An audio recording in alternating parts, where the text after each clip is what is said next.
Channel को subscribe करें, like करें और शेयर करें। देखिए स्टूडेंट्स, आज जो हम डिस्कस करेंगे वो अबाउट द व्हीटस्टोन ब्रिज है। व्हीटस्टोन ब्रिज में क्या होता है इसे थोड़ा हम समझेंगे। इसमें क्या होता है कि व्हीटस्टोन ब्रिज में अगर हम 4 रेजिस्टेंस आर कनेक्टेड करें in the form of A quadrilateral, जैसे मैंने आपको यहाँ दिखाया है ABCD, इसमें हमने 4 रेजिस्टेंस लगा दी हैं। एक रेजिस्टेंस P है जो अक्रॉस A और B लगा हुआ है, और एक रेजिस्टेंस आपका Q है जो अक्रॉस BC लगा हुआ है, और एक रेजिस्टेंस X है जो अक्रॉस CD लगा हुआ है, और एक रेजिस्टेंस आपका R है जो अक्रॉस AD लगा हुआ है। तो इसमें होता क्या है, इसमें हमें ये दिया जाता है कि भाई हमने तरफ से हमने लेट कर लिया कि भाई कोई आपका क्वाड्रेटल, उसमें 4 रेजिस्टेंस लगे हुए हैं और 3 रेजिस्टेंस का हम वैल्यू जानते हैं। तो जो 4th रेजिस्टेंस है उसका हम वैल्यू फाइंड आउट कर सकते हैं। तो इसमें थोड़ी सी कंडीशन ये है कि अगर हमारे 4 resistance R connected in the form of the quadrilateral है और करंट उसमें डायगोनली फ्लो ना हो, जैसे कहते हैं क्वाड्रेटल के जो डायगोनल होंगे, जैसे इसमें क्वाड्रेटल का डायगोनल बनेगा BD और AC, अक्रॉस इसके करंट अगर फ्लो नहीं होती तो ये रेजिस्टेंस और ये रेजिस्टेंस यानी करस्पॉन्डिंग साइडों के जो रेजिस्टेंस होंगे यानी कि P/Q और R/X, इनका रेशियो आपस में बराबर हो जाता है। ये प्रिंसिपल है आपका। तो हमें क्या करना है, हम यहाँ इस प्रिंसिपल को प्रूफ करेंगे, और प्रूफ करने के लिए हमें करना क्या है बेटा, इसमें हम एक सबसे पहले इस अरेंजमेंट में एक बैटरी कनेक्टेड कर देते हैं और अपनी तरफ से लेट कर लेते हैं कि यहाँ से आई करंट फ्लो होती है। अभी आई करंट जो यहाँ से फ्लो होगी तो 2 पार्ट्स में जाएगी, एक तो अलोंग द P और एक अलोंग द R रेजिस्टेंस। जब अलोंग द P जाएगी और अलोंग द R रेजिस्टेंस जाएगी, यहाँ 2 पार्ट्स में बढ़ जाएगी आई, एक I1 इधर चली जाएगी, I2 इधर चली जाएगी। अब हमने क्या करना है, अगर हम क्या करते हैं कि अब हम देखिए यहाँ हम जो प्रूफ करेंगे 2 मेथड हैं। एक तो एक आप किरचॉफ लॉ लगा कर सकते हैं, और एक दूसरा है ऑर्डिनरी मेथड है जो पोटेंशियल डिफरेंस का। तो हम यहाँ पोटेंशियल डिफरेंस मेथड अप्लाई करने के बाद कर सकते हैं। तो सबसे हम अक्रॉस द पोटेंशियल किसके निकालेंगे, P के निकालेंगे। पोटेंशियल डिफरेंस अक्रॉस P के निकालेंगे तो हमारा क्या होगा, देखिए VA माइनस VB, यानी कि मान लिया यहाँ पर पोटेंशियल A पर VA है और B पर VB है, तो इसमें डिफरेंस कितना होगा, VA माइनस VB बराबर किसके होगा भाई, जो अक्रॉस द रेजिस्टेंस करंट जा रही है ओम्स लॉ से, रेजिस्टेंस इंटू करंट। रेजिस्टेंस कितना है, हमने P मान लिया, और करंट कितनी है I1, तो I1 इंटू P। ये इक्वेशन आपकी फर्स्ट बन जाएगी। सिमिलरली हम BC निकालेंगे, फिर CD निकालेंगे और फिर AD निकालेंगे। तो अब ऐसे ही हमें अक्रॉस किसके निकालना है, अक्रॉस Q के निकाल लेंगे हम।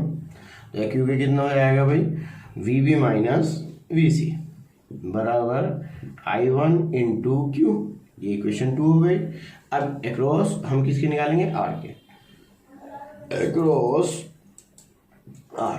तो R के कितना होगा भाई, VA minus VD, VA minus VD बराबर कितना हो जाएगा भाई, I2 इंटू R। ये क्वेश्चन 3 हो जाएगी आपके।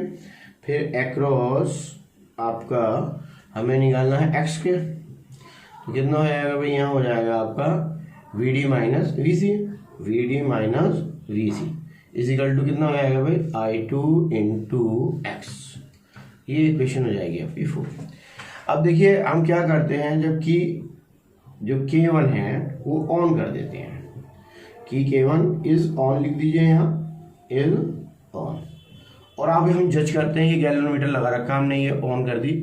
ऑन करने के बाद जज करते हैं इसमें अगर करंट फ्लो हो रही है, तो वैसे तो होने की नहीं है, अगर हम ब्रिज को बैलेंस की कंडीशन में लेकर चलना है तो यहाँ पर कोई करंट फ्लो नहीं होगी।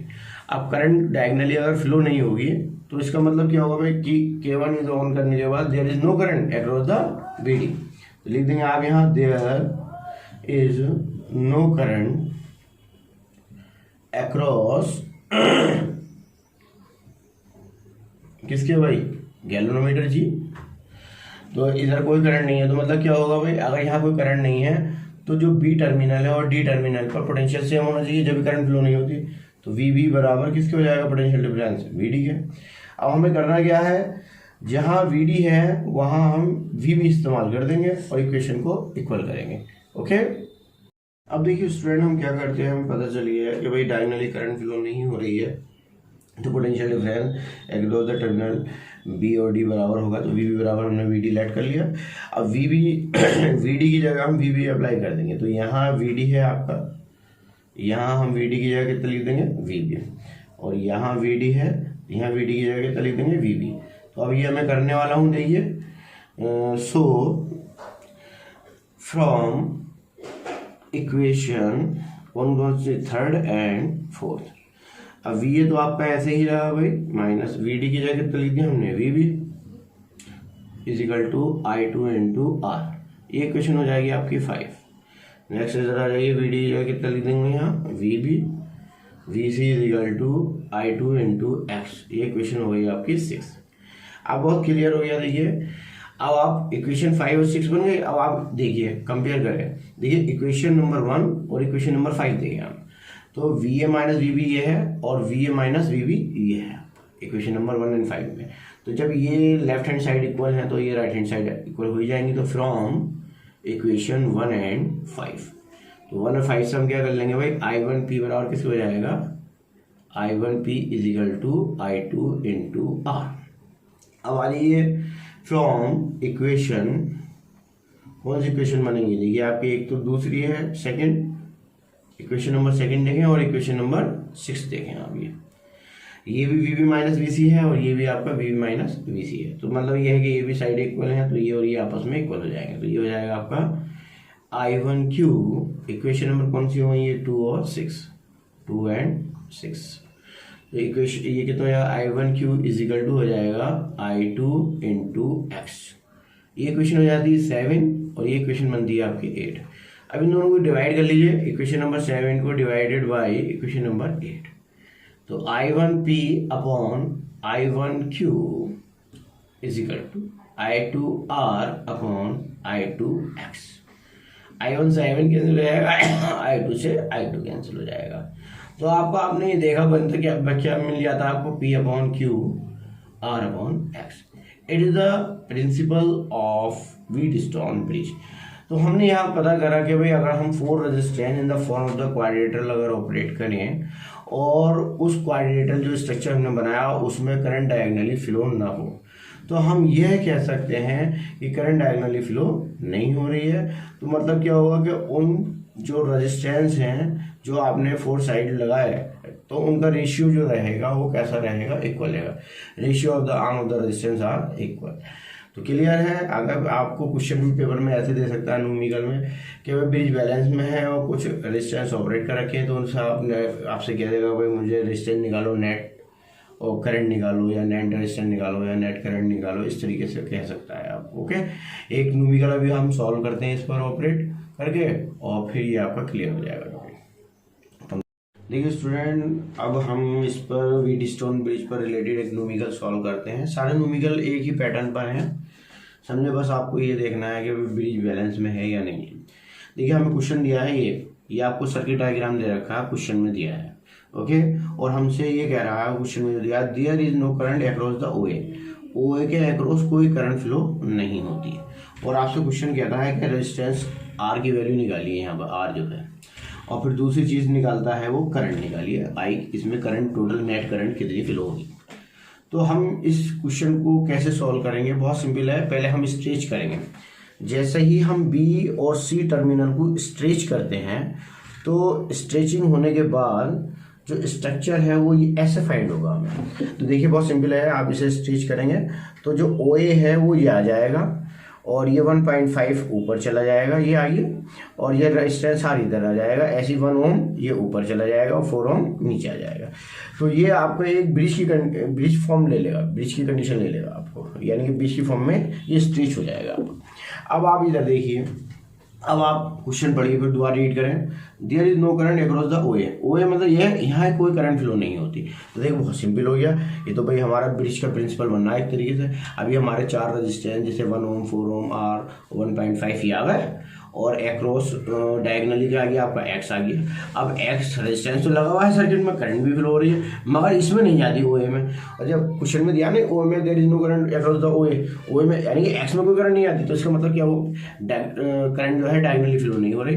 तो जब करंट डायगनली फ्लो ना होगी तो मतलब सिंपल है, ब्रिज का प्रिंसिपल लग जाएगा by the Wheatstone principle of Wheatstone bridge, principle of Wheatstone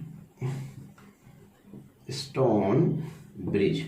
तो व्हीटस्टोन ब्रिज क्या कहता है, वही भी तो ये कहता है कि अगर डायगनली करंट फ्लो ना हो तो ratio of the arm resistance सारे इक्वल हो जाएंगे। तो बहुत सिंपल हुआ कि 1/1.5 यानी कि ये रेजिस्टेंस अपॉन ये रेजिस्टेंस, ये अपॉन ये 4/R। अब आप क्रॉस मल्टीप्लिकेशन कर लेंगे, R किससे हो जाएगी, इससे इसकी होगी, तो R किससे होगी R, और 15 4 जाएगी कितना हो जाएगा 60 आएगा, वहाँ पॉइंट है तो पॉइंट 0 आ जाएगा। तो R कितना आ गया आपका 6 ओम। तो एक आंसर तो आपको इस तरीके से फाइंड आउट हो गया ये वाला, क्लियर। अब आपको करंट निकालनी है भाई। अब करंट नेट करंट कैसे निकालेंगे भाई, नेट करंट तब निकलती है net voltage upon net resistance, और नेट वोल्टेज आपको जाएगा 10 वोल्ट। अब नेट रेजिस्टेंस निकालना है। अब देखिए सिंपल है, कोई भी सर्किट हो, उस सर्किट में अगर रेजिस्टेंस लगा हुआ है और उसमें करंट फ्लो नहीं हो रही तो वो रेजिस्टेंस सर्किट में काउंट नहीं होता, ये हम लोग जानते हैं। वो रेजिस्टेंस सर्किट के नेट रेजिस्टेंस को कोई अफेक्टेड नहीं करता।